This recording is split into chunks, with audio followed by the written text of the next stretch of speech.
Hey everyone, thanks for tuning in to Cents Per Mile. I'm your host, Charles Gracie. With Paul being out, I'm joined by Josh Haynes. How you doing, Josh? I'm doing good, Charles. How you doing? So, what's going on? How you doing on this fine day? It's a beautiful day, and it's only going to get better when everyone likes, shares, and subscribes to Cents Per Mile, so it helps empower us to bring in more exciting content like we are today.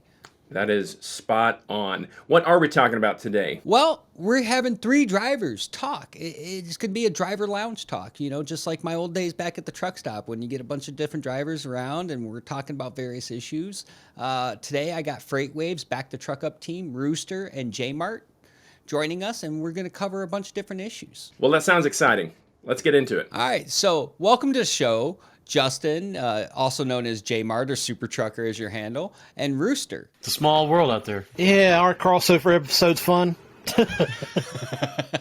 Well, so I want to give our audience a little bit of insight on you guys and what you guys have done and what you are continuing to do for the industry. So I'll start with Rooster over here. Rooster, tell us a little bit about where you came from and what you're doing now. I started driving about 2004. Funny story, I filled out an application for a company called MS Carriers based out of Memphis. Yeah, we'll put you on the bus, we'll ship you up here, we'll train you and all. Get on the bus, it takes like 13, 14 hours to go from South Georgia over to Memphis. Get there, there's me and about 20 other people waiting, get a ride over to the terminal, get started. Nobody's here. Right across the road is two 15-passenger vans with Swift on the side of them.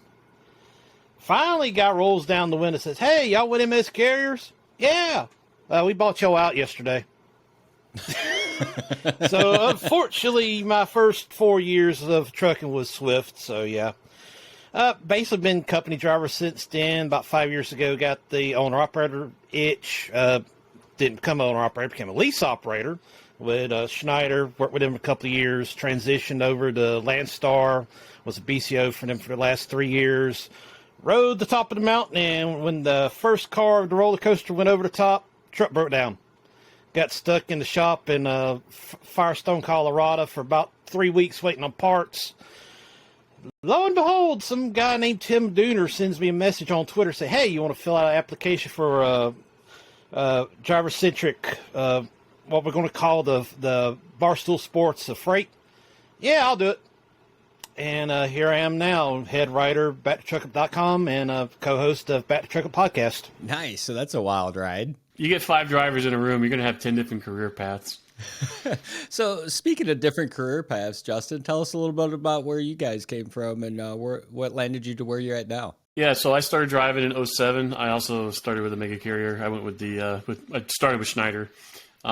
Never had any inkling whatsoever to go down the owner-operator path. I've talked to plenty of guys who were owner-operators or lease operators through Schneider, and all the positives about it would just get wiped out from like one negative story. So Usually ignored, how it goes. yeah, ignored that. I put in my time there, paid off my driving school, moved back down to Florida, and of course that was like the worst timing ever. It was in the middle of the housing recession, and nobody was hiring, and went back to work in retail for 6 months. And then this guy that had 2 trucks had a listing on Craigslist. Drove for him for a bit, making absolutely nothing. And then out of nowhere, this dream job landed in my lap. This kid I went to high school with, his dad was driving for a company called Green Valley Transportation. They were a Department of Defense contractor based out of Tracy, California, and needed a new co-driver. And we met up at a bar in Palm Beach, Florida, and talked for a bit, and realized we were gonna, be able to sit in the truck for about 2 weeks and not kill each other. So ended up doing that for 2 years with him. He retired for diabetes, and my dad at the time was trying to get back into truck driving, and nobody was hiring him because he didn't have recent experience. But of course he could drive. So I said, "Well, you come drive with my guys. I'll vouch for you." And the best part about driving with my dad, hauling military freight, is he's retired Air Force. So getting on the bases was so much easier when you have at least one military credentialed personnel with you. It was basically like camping for 2 years. We had friends and family all over the country. So no matter where we were parked, we knew somebody within like 100, 200 mile range. So that was fun. And then gave that up. Moved to Philadelphia. I've been a local driver for the last 8 years, and then sitting on working at the Postal Service for the last 5 years, working hard, hardly working. And I see this post on Twitter from Dooner asking about a social media expert for truck drivers, and I was like, oh, I guess that sounds like me. And here we are. I can't believe it. So, social media expert for truck drivers. One of the things that I gathered from that comment is you're seeing a lot more drivers on social media. It's a good way for us to all stay linked up. Besides just being within proximity of CB reach, you're starting to see a lot of content being put out for drivers by drivers, which is going a long way. Where did you see yourselves fitting in that? Well, I was mostly getting into trouble early on. When I was with Green Valley, because of like the secure nature of everything we hauled, it was like, do not post where you're at, do not post where you're going, do not, everything was no. But I still had friends online that like I would, my good friend Ed in California works the way station there at the Grapevine, and I would always message back and forth on Facebook with him, but then like work would get a hold of those messages and be like, you got to stop, talking shit. Can we curse on this? Oh yeah. They're like, yeah, you got to stop talking shit to Highway Patrol in California when you're going on there. I'm like, yeah, but it's fun. So I kind of like, it was like mostly like anonymous type stuff for a while, and then getting into the Postal Service is kind of the same deal. Like they don't want you really talking about where you're going or what you're hauling, which totally get it. It's the mail. Everyone's got to get those Christmas cards. Yeah, and it's a lot of it's just common sense too. Like you can post about the day-to-day bullshit with the job without like, giving everything away. And that's what I think a lot of drivers are figuring out now is, they have what's the way I'm thinking of? The barrier to entry to finding a large audience is like lower now than ever before, and everybody's starving for content. Everybody loves the idea of like just go online, venting for a bit, and then everybody having a good laugh. Well, if you think about of all the jobs out there, you being drivers and myself, one of the things that I found hard to do when you were on the road is deal with those issues or vent. You're isolated to that rolling box, and now we have social media where we can go out, vent, share those things, find people that can relate to those things, and we don't have to be isolated to our box. Some of us spend so much time in that box that some of the older drivers didn't have social media, and they're not very personable people. I mean, it's a very select group. My dad being one of them. Unless you were talking trucking or the Marine Corps, he had nothing to talk to us about. So it's different. You look at yourselves and where you guys came from and where you're at now. I mean, I think it's awesome that you guys are doing content for Back to Truck Up with Freight Waves and being able to give that voice to the industry that was often left behind. Yeah, it's an incredible megaphone that they've blessed us with, because not a lot of drivers get to go to places that we went to and talk to the people that we get to talk to. And even those people that we're talking to, they never really talk to drivers face to face. A lot of these events, it's all, C-suite level people or sales, and they're talking to, other people up there. They don't really talk to the, on the ground forces, so to speak. And that's an amazing opportunity. Well, and it's bringing light to issues that we would experience on the road, but other people were oblivious for. Like one of the biggest struggles out there right now is parking and being able to find facilities. I mean, two basic, most basic things that every human has a right to, and we don't have it in trucking.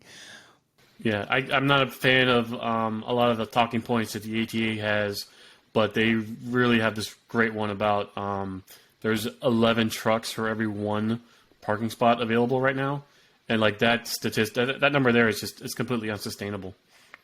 All the pre-tripping and planning in the world isn't going to save you if everybody's going to the same city at the same time. And freight that dictates it. And the funny thing is, you see, these DOT grants to Florida and California, like, we're going to add spots. I'm like, you're adding 20, 30 spots to an issue where there's 100,000 spot shortage.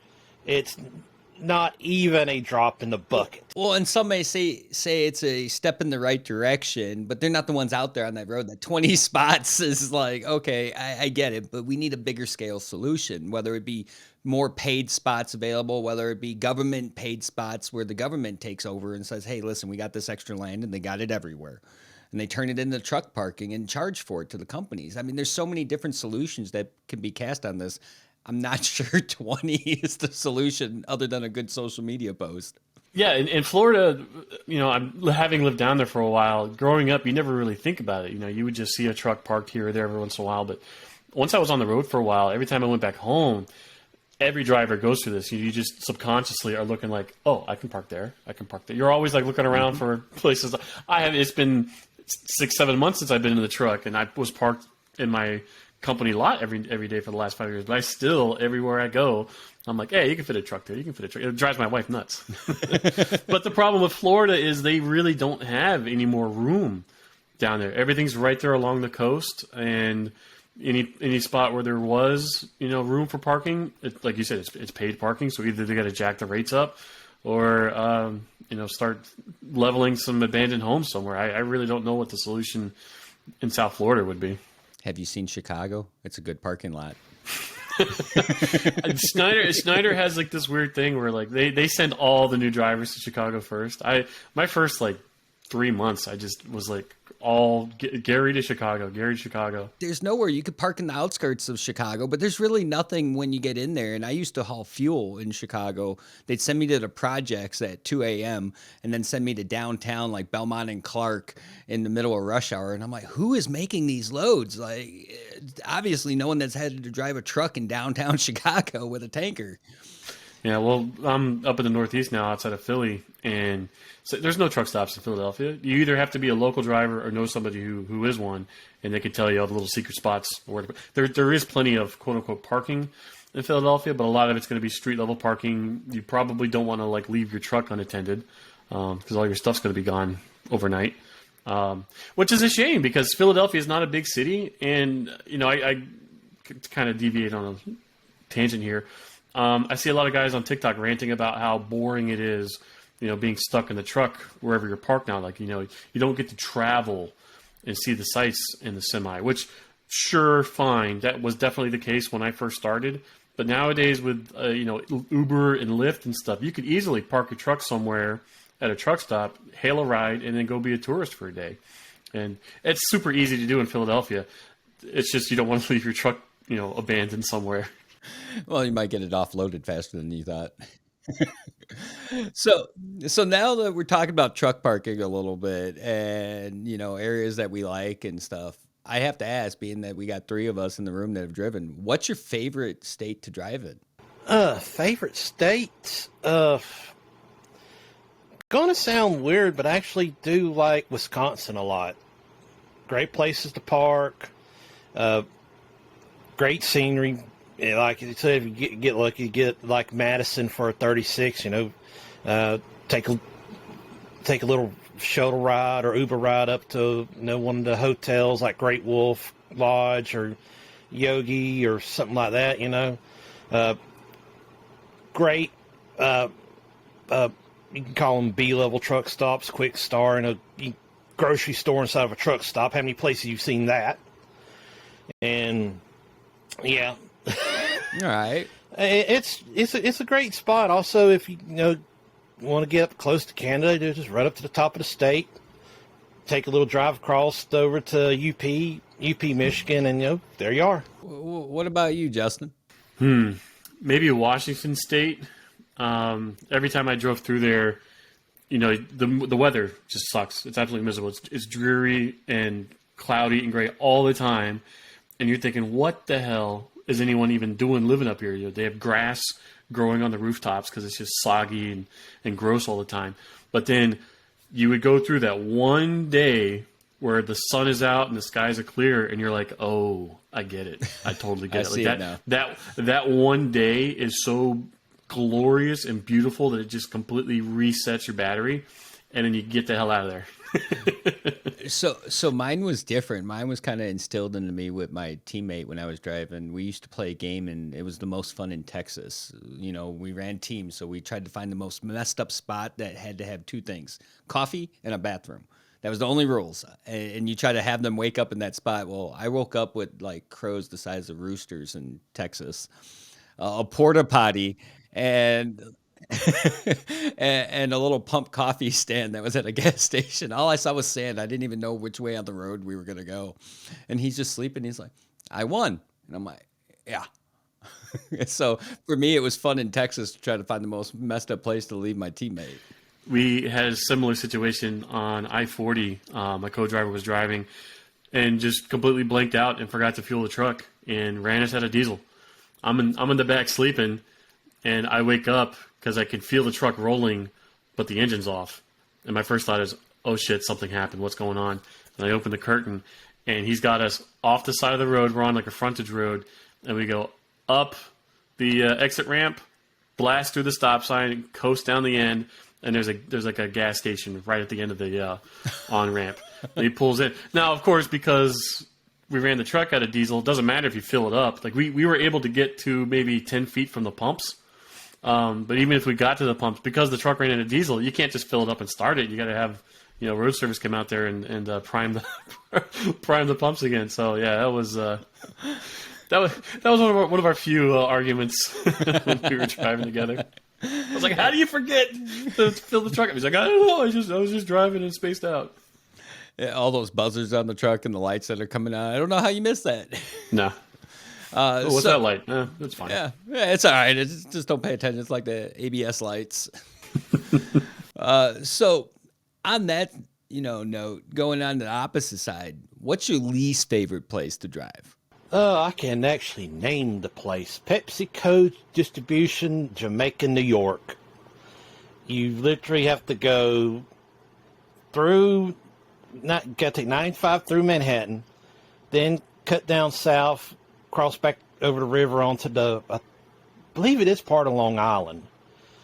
Go down to, I think it's exit 13, turn off, go west, and you're immediately in a residential neighborhood.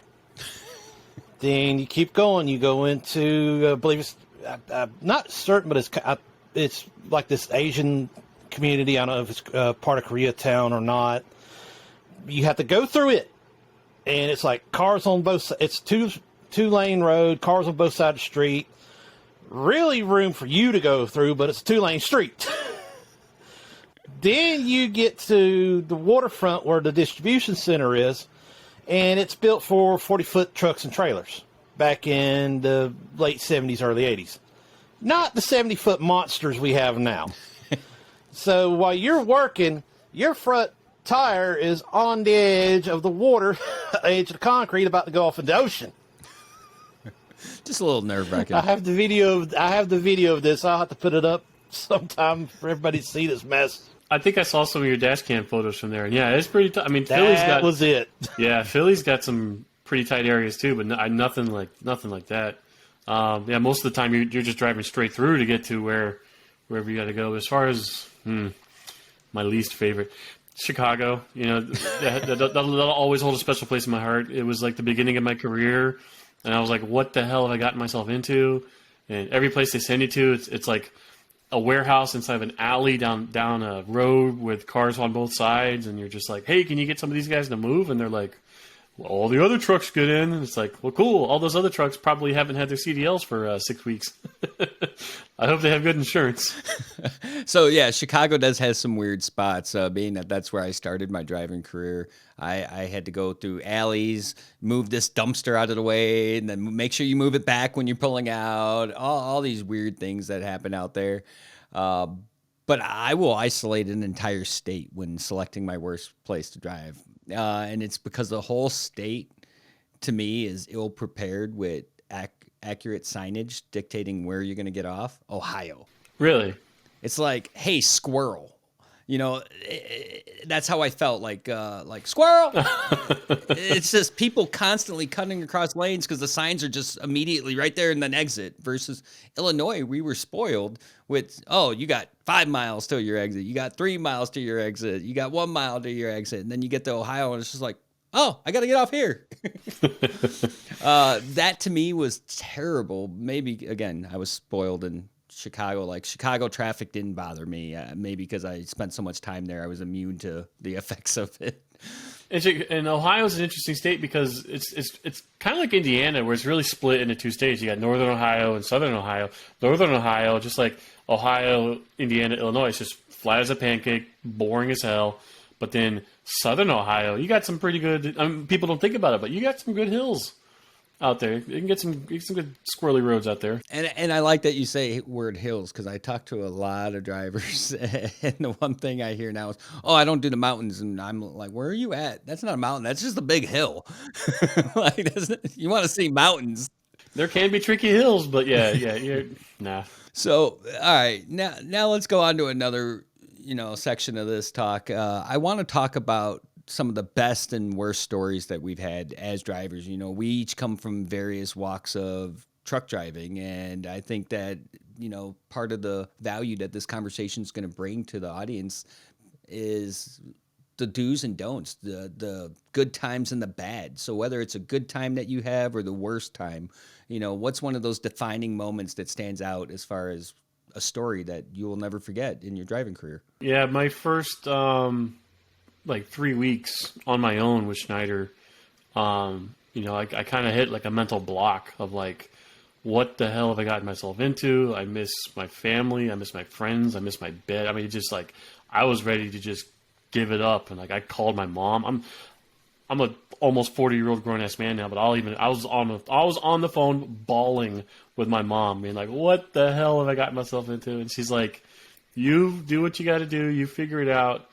And then whatever that release that I needed the next day, totally fine. I was like, okay, cool. I just had to get it off my chest, and did it for like the next 8 years. It's just getting over that initial hump of like, again, what the hell have I gotten myself into, to just being like, okay, this is it. This is the job, and I got to make the most of it. Otherwise, I'm just going to, go insane doing this job.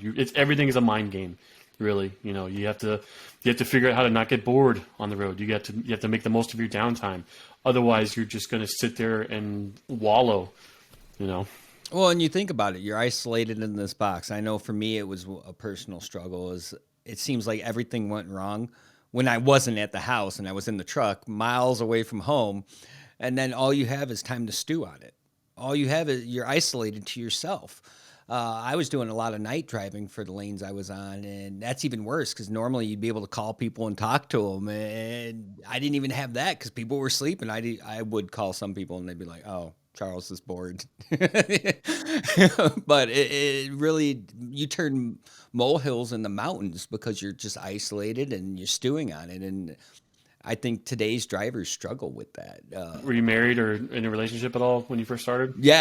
Yeah, so I was married and had a son, and that, to me, that was a terrible struggle. I mean, I came home, my wife moved into our first house out of our condo without me there. I was running for a carrier. We'll leave them unnamed. I stayed out 3 months, and I needed just 3 weeks to help get the house moved, get her situated, and go. They got me home late. My wife had already moved without me. Luckily, my in-laws were there to help. Turned around, I was getting ready to leave out, and they like, hey, you took more than 3 days. And I'm like, I was out 3 months. And they're like, well, we unsat your truck. Your stuff's in a box at the terminal.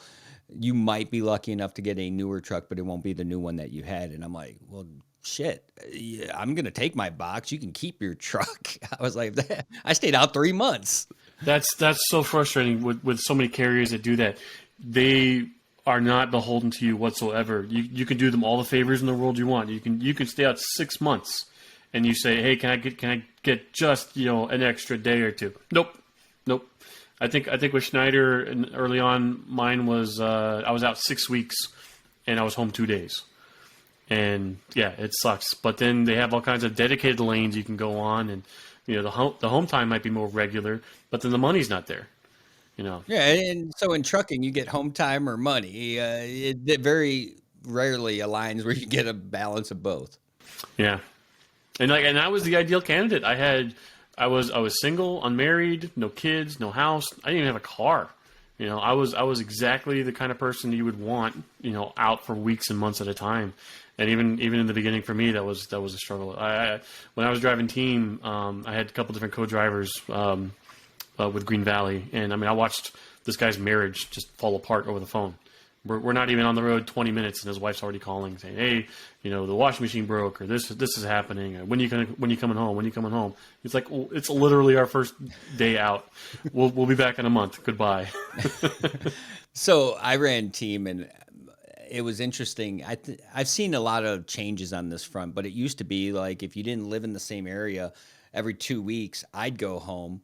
Then 2 weeks later, he'd go home, but I'd be stuck in the truck with him. So I was going home every month, even though we were getting home time every 2 weeks. It was just one or the other's home time. Yeah, I like that little scam. Schneider had a program. I don't know if they still have it anymore. But it was called Home Run, and so if you're doing it solo, it's 3 drivers and they hot seat with 2 trucks, and so you're out for 2 weeks and you're home for a week. You're out for 2 weeks and you're home for a week. Great for your home time, but you don't make any money doing it. And so I teamed up with this guy Shane, and we did team home run for a bit.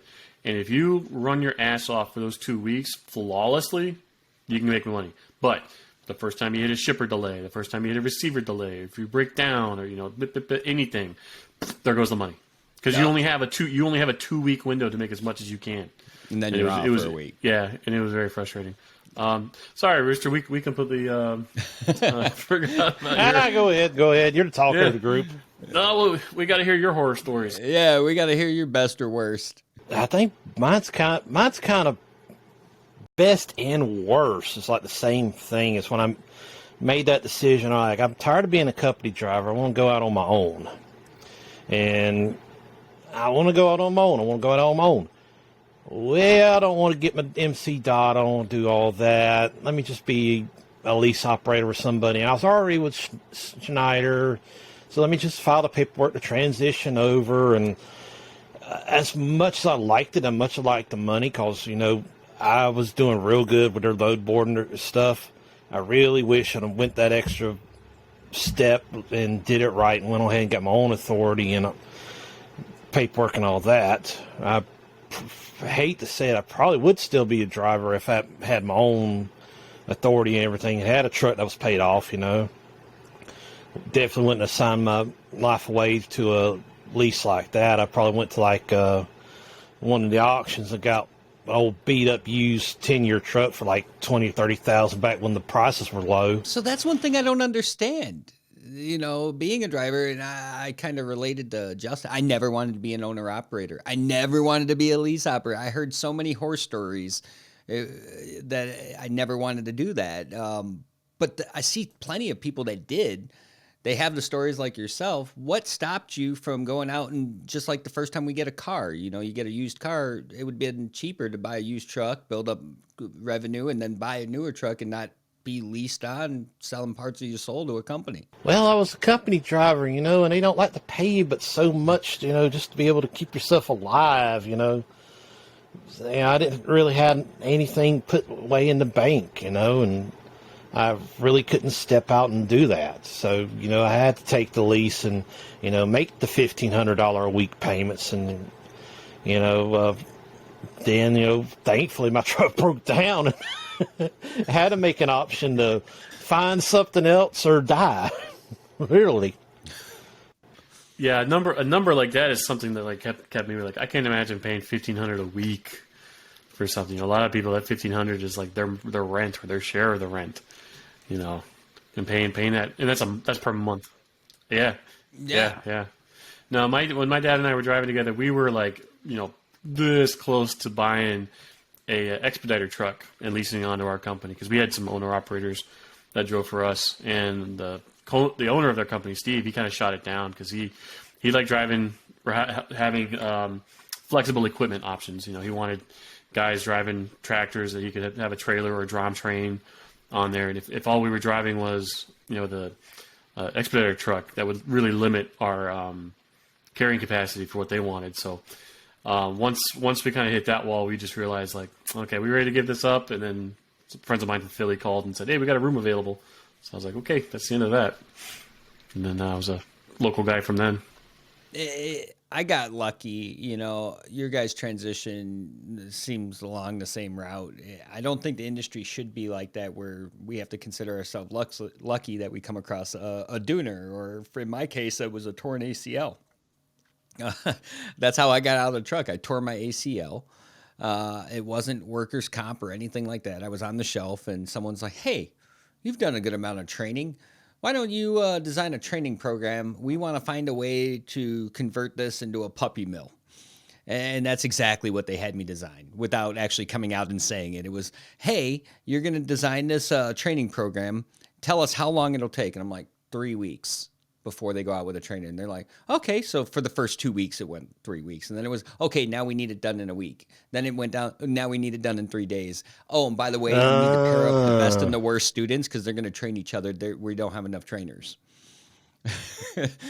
So, I mean, that was my transition out of the truck and into the office. I had done that until I couldn't bear it no more. I just I was like, I can't do this. It's against everything I believe in. This has turned into the puppy mill.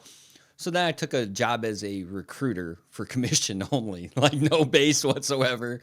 But I enjoyed it. I thoroughly enjoyed being able to give drivers the honest truth about where they were going because, as you know, recruiters, I've had some really shitty recruiters. I don't even remember talking to when I was calling Schneider to apply. I was living in South Florida at the time, and they said that there's this red line that they draw through the state, and if you're a solo driver, they don't hire anyone below that line because of the way the freight operates there. So I had to move from Indiana. So I had to move from Florida back to a distant family of mine in Indiana and transfer my license and do all this. And Indiana was one of the first states with real ID. So it wasn't just like you walk to the DMV and switch up. No, like you needed 5 forms of identification and like all that, like my original birth certificate. So it was, another like 6 week long delay before I was able to apply. And they make it as hard as they can. But every job from then, I think either it was somebody I knew or I just like found the job posting online. I don't think I ever talked to an actual recruiter. So that's leading into our next topic. That's kind of where we're going on this is, we've all been around the block. I was thinking that we would take the next conversation would be into that direction because I remember my worst experience. I was promised a new truck. It was a local job. I was so psyched. I'm going to be a local driver. And I get there. I sat in a room that was the size of a mop closet for 4 hours that locked from the outside, by the way. Yeah, shut the door, locked from the outside. Red flag number one. Yeah, red flag number one. Finally, I knocked and banged on that door after 4 hours, enough for someone from safety to come out there and be like, hey, what's going on? I'm like, are we going to get this ball rolling? I'm kind of feeling like I'm in a prison sentence right now. They got it going. The paperwork was this thick. We're going to charge you for this. We're going to charge you for this. If you do this, you get charged for this. And I'm like, all right, red flag number 2 here. Then it comes time for the truck to be issued. And I walk out there. I'm in front of their shop. They roll up this day cab. I had clean records. I had everything. Even if it wasn't a brand new truck, I'm pretty flexible. This thing came running out there, raggedy as all hell. Mirror being held on with electrical tape onto the mount. And I'm like, no. And so they call this guy down. He comes down, and he's just like, oh, just hang out to December. It was September. He's like, hang out to December. I get you a new truck. All right, listen, man, I'm not driving this piece of crap. Everything about this orientation has been wrong. I'm leaving. Lo and behold, fast forward a couple years, I wound up becoming one of the high-ranking office people running that company's recruiting efforts. I actually took that as my office, as a reminder of what not to do to the drivers. And that was my office for almost 4 years. This little mop closet with no windows or nothing. Well, poetic justice right there. It was, and to watch that company come and make strides and way from where it was, I always wondered, like, do they remember me as the driver that walked out? Oh, they did. At one point, I got comfortable enough where I mentioned, they're like, oh yeah, we remember you. That's funny. So no hard feelings then, huh? It was just one of those things where circumstances laid themselves out in a way where the opportunity presented itself and I took it. But I honestly look back at it, and that was the worst experience I had onboarding with a company. I mean, everything from A to Z. I would say my worst experience was I just moved to Philly, and I had a job lined up with a carrier called New Century. They were an LTL carrier. It's a huge one. I mean, they had like hundreds of units, and I worked there for 2 days because it didn't pay worth a shit, and they were sending you up to like from Philly to the 5 boroughs every day. And I was like, nah, this ain't for me. And I was desperate, so I went on Craigslist and I just grabbed like the first job near me that I could find. And it was like 2 brothers from South Philly that had like an office space near the port, and they paid you $100, $10.99 for every trip out of the port. All you're doing is you go in with a chassis, they put a box on you, you take it across the street to the rail yard there. And they're like, yeah, we got guys that do like 8, 9, 10, 11 trips a day. So I'm thinking, sweet, I don't care if it's $10.99. I'll just be, on my taxes every quarter. And no, what happens is you get there, you have zero control over how much money you're going to make that day. Every chassis you take in, if it's got a flat tire, you got to go get it fixed first. So there's all these external factors outside of your control that impact how much money you're making every day. And that's the kind of stuff that would just drive me nuts. I did it for 2 days, and I was like, nope, I'm out. And I think within 6 months after that, they were out of business. Yeah, couldn't have happened to a nicer group of guys. And then the next guy that I drove from them, kind of the same deal, but he paid per hour. Only problem was it was like $16 an hour, so it was nothing. And then when I gave him my 2 weeks notice, I was going from him to being a mail contractor. I mean, he was like begging, hands and knees. He's like, how much do you need? Just, I'll cut you a check. And I was like, buddy, I don't want to have to keep coming back to you like every 6 weeks because, my bills are late or whatever. Like, you're just not paying enough. If I was like a older, semi-retired guy and just needed to do something part-time, that job would have been perfect. But as far as like trying to make a living and pay rent and everything, I was like, I'm going to starve working here. So I think he's still in business too. That's the sad part is you see some of these people. I've had jobs where I was just grateful that the home time was better because I had a wife and a child, and then you take those peanuts that someone's offering you because it's a means to an end at some point. But then there's also, you see these people that are making that money, sitting in the office, drinking that good coffee, and then I'm sitting there barely able to afford my coffee on the road. I'm sitting there packing up meals and trying to keep it in the fridge, and it's just like, where did we go wrong as an industry where the people that are making this go forward, that are allowing these dispatchers, these managers, these companies to grow, and the drivers, the heart of what they do, are the ones eating shit. Yeah, no, I don't know how this guy was getting his contracts out of the port. I think it was like an old good old boy system, but I don't think he was living. He wasn't like a multimillionaire or anything either. But yeah, he wasn't paying anywhere near what the drivers need to be making, and I see that as a big problem all across the industry right now. These carriers, all over the place are doing everything that they can to keep wages low, whether it's through hiring younger and younger drivers or importing drivers from overseas. I mean, they do everything they can before they decide, okay, maybe we should bump up the pay. And that to me, that would be the easiest thing to do.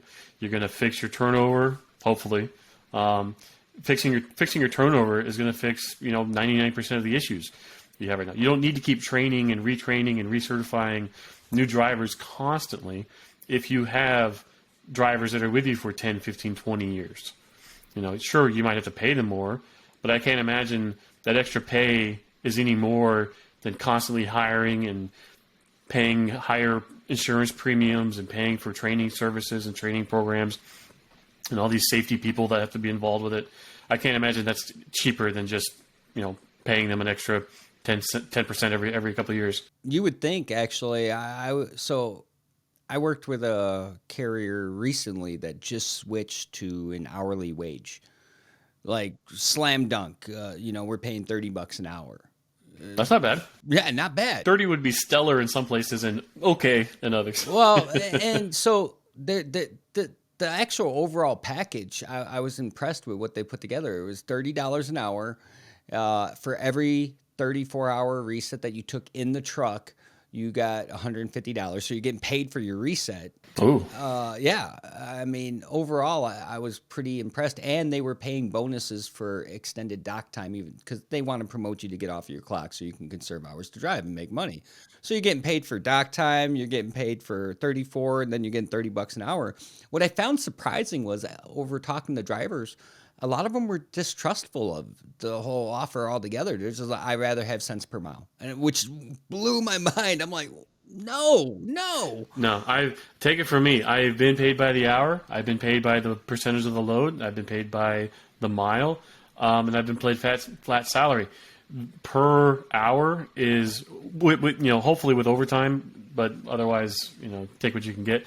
No, by the hour is amazing because it just.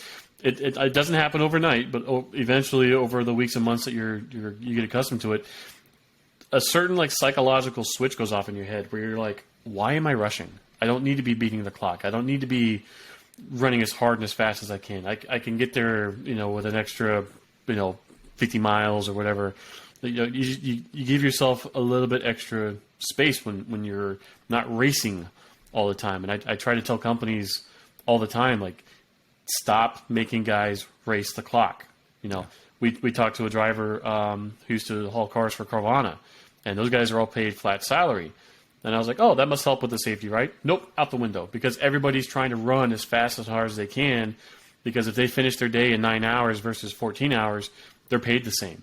So of course they're going to run as hard as they can because they'd rather work fewer hours and make more for the hours that they worked.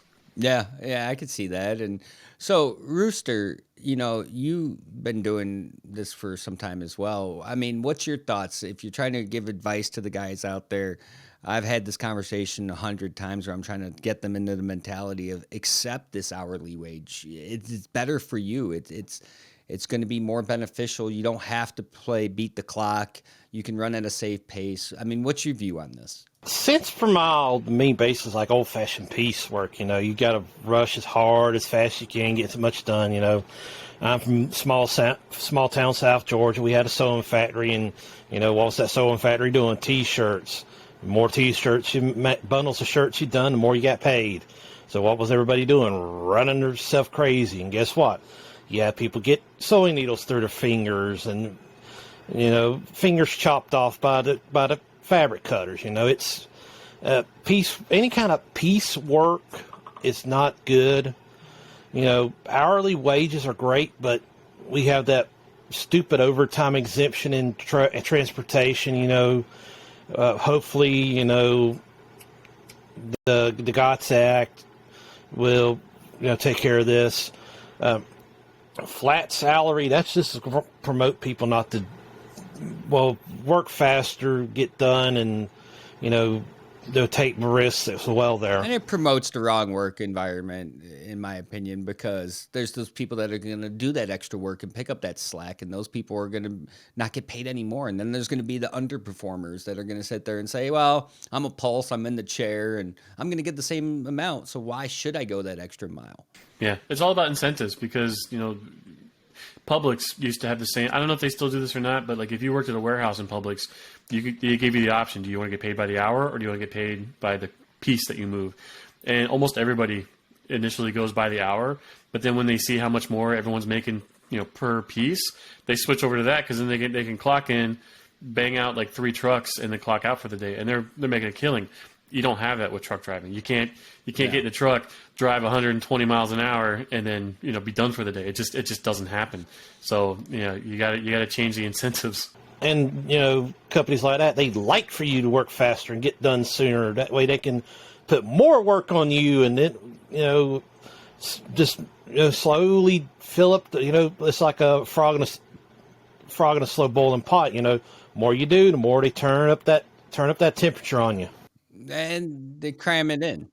Yeah, and it's not just the companies that are advocating for this. We see it with the ATA. They're constantly bemoaning that, we're only getting, 87, or I don't even know what the percentage is, but they're always talking about they're not squeezing every ounce of productivity out of the drivers at this point. It's like, okay, that's still a human being behind the wheel. You can't expect somebody to be running at peak output for days, weeks, and months at a time, and then not expect safety to go out the window. Well, I'd want to see those dispatchers run at 100% all the time. If that was the case, I would have had a crap ton of miles and I'd have had a nice paycheck and I'd have been happy-go-lucky, but that wasn't the case. My dispatchers sucked on days, and then there was days that they were a rock star. It was a love-hate relationship. Yeah, and we're seeing that in some places too now, where people are burning out and they're leaving the industry, and it's not just drivers, it's dispatchers and brokers. People have a breaking point, and not everyone can sit in that boiler room for days, weeks, and months at a time and thrive.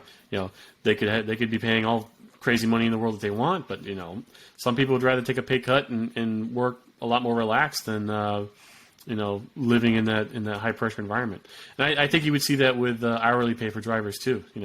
There might be a rate cut. People talk about comparing it apples to apples, oranges to oranges. I have no idea how it's going to end up being on the end. But regardless, it takes all that pressure off the driver now of I got to get this here because I'm only paid for this or that. Whereas if it's by the hour, it's like, okay, why am I racing? I'll get it there, safely and on time. Yeah, and so that's why I wanted to get you guys' input on this, because it is a hot button issue, and I was a little taken back when I had other drivers telling me I don't trust this, and I think it's something we're going to have to condition ourselves, not only as drivers but as an industry, on how to explain this and how to present it in a way where they understand that this isn't a rope-a-dope. This is actually us as an industry trying to make a course correction to where we've gone wrong. Well, there's companies out there that pay by the hour. I would just hold them up as an example. UPS is one, but they have all kinds of crazy pay scales, because they have some jobs that they have that pay by the mile and some that pay by the hour. I would just look at the two and see how they compare. Yeah. What are they paying per mile versus what are they paying per hour? So that leads me into our next topic, which is how can you advise, out of your years of experience for the both of you, drivers out there, our fellow drivers that are pulling these loads and keeping America moving forward, on how to spot a good carrier offer, keeping in mind right now that most carriers are hitting capacity. So some of those natural selections that we would defer to, go here. They're not going to be the best paying, but they're going to be consistent. They're going to treat you right. Some of these are not an option right now. So these carriers being at capacity are forcing drivers to look at some of the smaller operations out there. So what would be your advice to these drivers? Fortunately, one thing we do have in our back pocket is, the baby boomers are retiring faster than they can be replaced. And, the average age of a truck driver in America right now is in their 40s and 50s.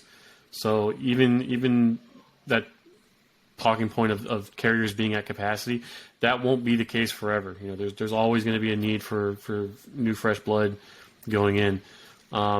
Things to look out for: any company that wants to pay 1099, that's big red flag right there. I've taken jobs off of Craigslist. Some of them were pretty decent jobs, others not so decent. Things you got to watch out for: any job that doesn't tell you explicitly in the job listing how much they pay.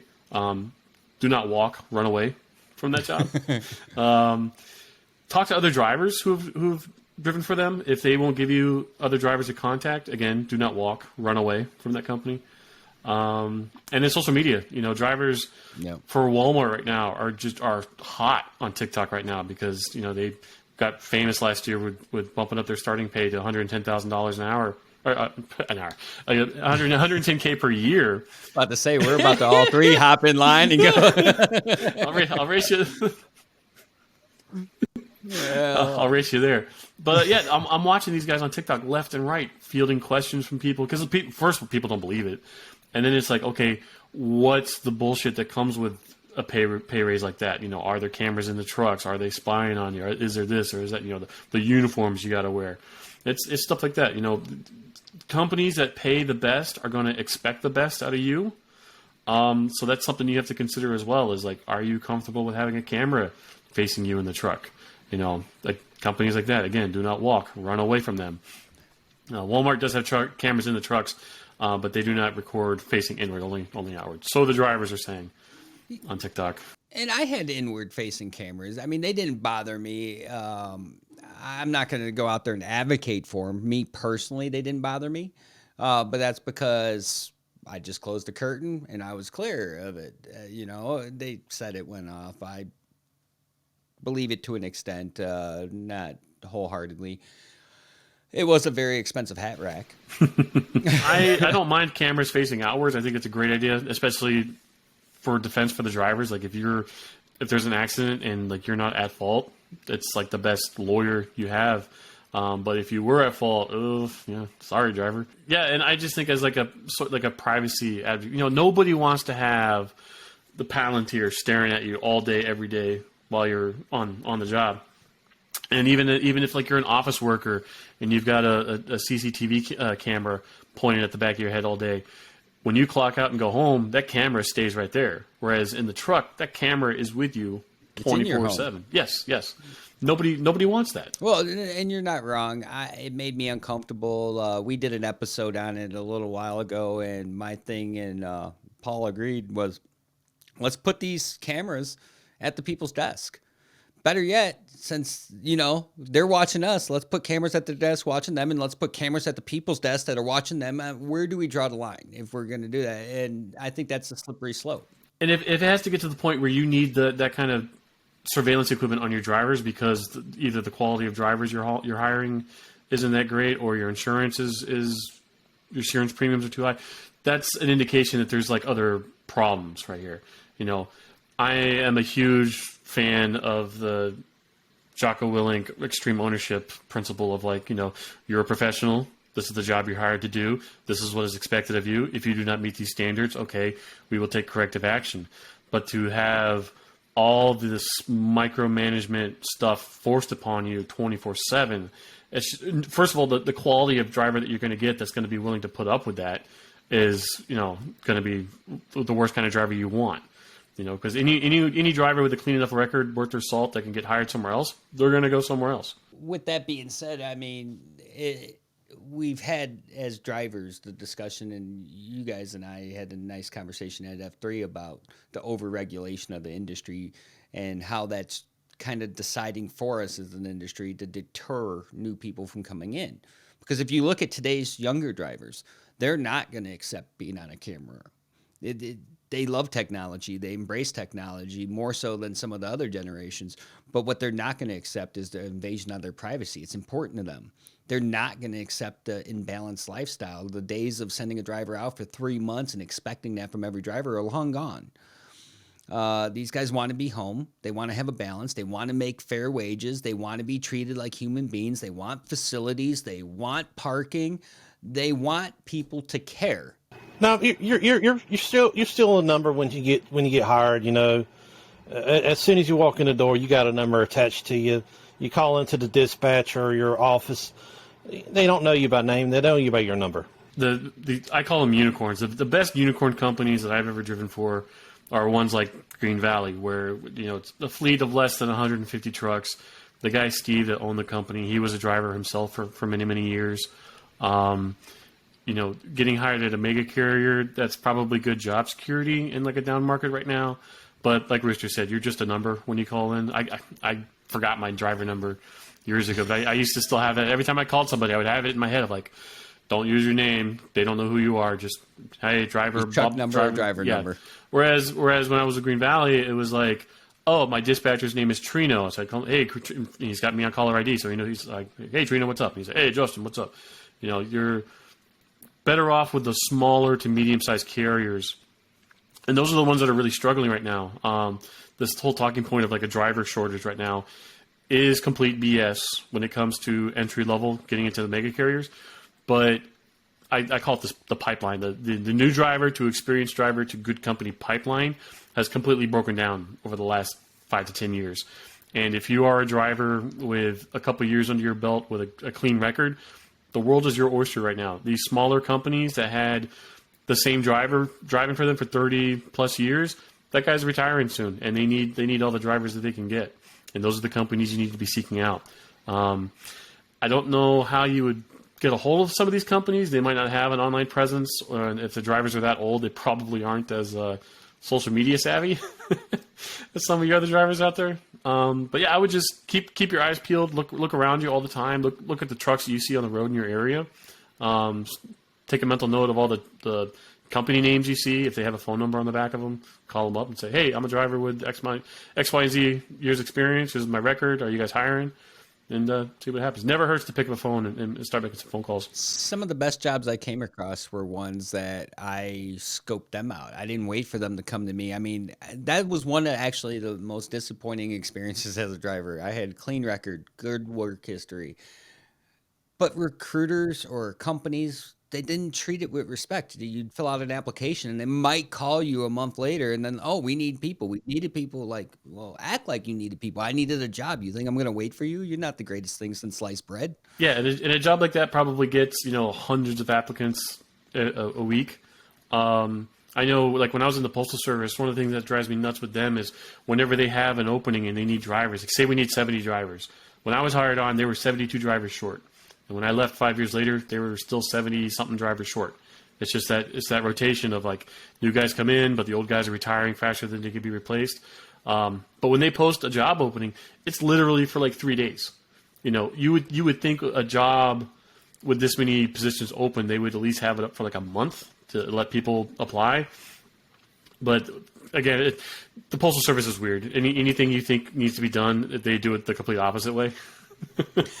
Just leave common sense at the door. It sounds like trucking in general. Oh yeah, and it's so you have all the BS that comes with trucking, but then you have all the BS that comes with like a military service, because a lot of people that were vets are in the Postal Service, and then there's all the BS that comes with just government work in general. If you're lucky enough to get hired on and you had a clean record, but also you're like kind of a we call them slugs. If you're a bit of a slug and you make it past your 90-day probationary period, you're untouchable. It is impossible to get fired from a job like the Postal Service. Short of like getting into a major wreck and killing somebody or stealing the mail, they can't fire you. I'm sure they're going to use this in their next commercial. Oh, we need driver. You can make it past 90 days. We can't fire you. Yeah, no, it's true. There's all kinds of positions that are like that, and that's a major problem that they have right now, is like the quality of person that you hire on. It's really like a 50-50 coin toss. It might be a great employee. I was a supervisor there for 6 months, and I would have guys that were stellar. Like I had a Rolodex of guys that I knew if I called, they'd pick up. Yeah, sure. They love working the overtime. Other guys, nah, no thanks. I just want to do my 8 hours and go home. Cool, no problem. But yeah, then you got some guys. I had a guy that I called him. I said, "Hey man, where you at? The post office is waiting on your mail." And he's like, "Oh, sorry, I fell asleep on the dock at such and such." So I'm like, "You cannot tell me over the phone that you fell asleep. Like now I have to. we got to do something about this." And he wasn't through his probationary period yet, so he was one of the few people I knew that got fired.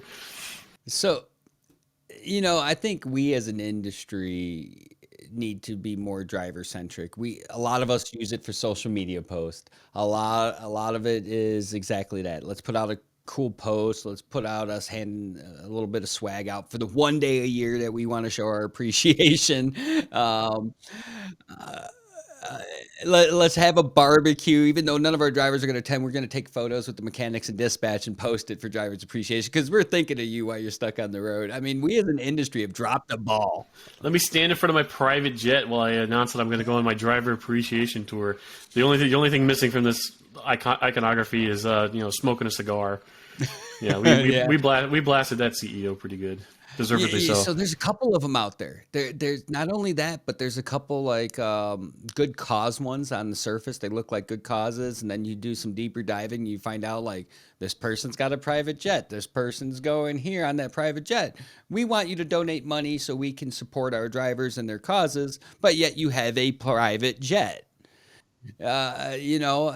I think we need better spokespeople out there. It's one of the reasons I was so glad to see you two grow into the roles that you guys have now. Having drivers out there, I think we need to advocate more for self promotion on the driver's side to move them up within the ranks. Don't just isolate your drivers to driving. There are going to be some of your best tools. We got 3 examples right here. I was a driver and you both were drivers. Who better to sit there and communicate the issues on the road on behalf of the drivers than people that have been there and done that, instead of just suits that have never actually sat in that truck? Also, the driver is the public face of your company while they're out and about doing their route. You know, your dispatchers, your maintenance crew, your executives, if you have them, they're all going to be there in the office. But, you know, the average person on the street, they see the driver, you know. So that's the person you have to realize is also representing you on the road, and you don't want to treat that person like they're just completely interchangeable. That's the public face of your company. And I wouldn't trade my driver time in at all for the world. You know, like I get to do the different role now, but I would not trade that in for the world. As far as I'm concerned, I think it was the best time of my life at that time. I don't want to say I despise all CEOs and that in the trucking industry. I think they play a valuable role, but I think the most important role they can play is understanding that we have to excite drivers about this industry. We have to show them that there's room to grow for those that want to grow. Some of them don't, but some of them do. And that's why I was really excited to bring you two onto the show today, share your experience, share your outlooks on various issues. I know we kind of touched various topics along the way, and I appreciate you both coming on. Yeah, no, thanks for having us on. It's quite an opportunity. You know, not a lot of drivers get put in positions that we're in, where we get to be an advocate for them and, you know, the companies on the inside. Freightways' strength is that they talk to C-suite level guys, you know, across to each other, and they also can talk, you know, I don't want to say down at, but down towards the drivers. And we're the bottom up. You know, Freightways is top down, we're bottom up, and we're trying to sandwich those two audiences together. If someone wanted to reach out to you guys, what's the best place to find you or your show or even some of the content you put out? We got backthetruckup.com. Rooster's on there at RoosterBTU. I'm on Twitter at SuperTrucker. The name is completely ironic. I am no better or worse than any steering wheel holder out there. We have our podcast we do every Wednesday. We got the newsletter that comes out every Wednesday. You can go to backthetruckup.com/subscribe for that. Website is completely different from what you'll find on Freightways. I am a little bit of a heathen sometimes with some people, you know. Sneak peek, we got a bankruptcy going on at Bakersfield, California. Apparently, the company owner wrote the checks after he filed bankruptcy, and they bounced over the weekend, so everybody is not happy about not getting paid. Go figure. So, no, hey, again, thank you guys for coming on. For all of you out there, definitely need to follow these two. They are doing amazing things to bring awareness, just like what we're trying to do. Help us by subscribing, following them, signing up for their newsletter. Thanks, Charles. Thank you, sir. Wow, that was such an exciting talk. It gave me flashbacks back when I used to hang out at the truck stop and talk to all these other people that I shared the road with. Thank you so much to both Rooster and J Mart for coming on the show and spending some time with us talking about these critical issues. Yeah, I absolutely love having them on the show. For anyone listening or watching, make sure you comment, like, subscribe, share so we can have more great guests like these guys on episodes like this and future episodes. Absolutely. And that's it for today. Thank you for tuning in to Cents Per Mile. I'm your host, Charles Gracie. See you next time.